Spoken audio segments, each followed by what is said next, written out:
Hi friends, అందరికీ నా నమస్కారం. ఇవాళ ఈ వీడియోలో మరికొన్ని మోటివేషనల్ వీడియోస్తో మీ ముందుకు వచ్చాను. చెప్పుడు మాటలు వినడం కాదు, చెప్పిన వాళ్ళని చెప్పుతో కొడితే ఇంకోసారి ఎవరి విషయాలను నోరు పెట్టరు. చాలా కాపురాలు బాగుపడతాయి. లేదా వాళ్ళ మాట నిజమని వినే వాళ్ళని ఆ దేవుడు కూడా మార్చలేడు.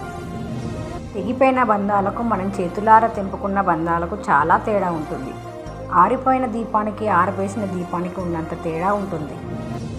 వాడుకొని వదిలేసే బంధాలు, టైంపాస్ చేసే స్నేహాలు, ఒంటరిగా ఉన్నప్పుడు నువ్వే నా ప్రాణం అంటారు. నలుగురిలో ఉన్నప్పుడు నువ్వెవరో నాకు తెలియనట్టుగా ఉంటారు. తిన్నది అరగక కుక్క అరిస్తే దాన్ని చూసి 10 కుక్కలు కూడా అరవడం మొదలుపెడతాయి. మన చుట్టూ జనాలు కూడా అంతే. ఒక మనిషి ఏదైనా చెడుగా చెప్పితే చాలు, వేరే మనుషులు కూడా తెలిసి తెలియకుండానే దూరిపోతుంటారు వాగడానికి.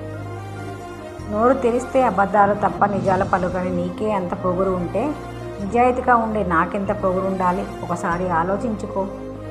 పడవ ఎంత బరువు ఉన్నా నీటిపైనే తేలాలి. అలాగే మనసు ఎంత బరువైనా జీవితంలో సాగిపోవాలి. జీవితం దేవుడిచ్చిన వరం.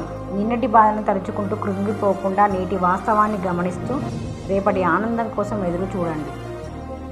జీవితంలో ఎప్పుడు కూడా ఒకరికి భయపడి బ్రతకకు. ఒకరిని తక్కువ చేసి మాట్లాడకు. నిన్ను తక్కువ చేసి మాట్లాడే వారి దగ్గర వేచి ఉండకు. మరణాన్ని అయినా ఎదురించి నిలబడు, కానీ విలువలేని చోట ఉండి నీ ఆత్మగౌరవాన్ని కించపరచుకోకు.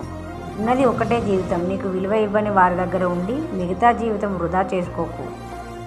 ఎవరు చెప్పారు మంచి చేస్తే మంచి జరుగుతుందని, నీ నిజాయితీ నిన్ను కాపాడుతుందని?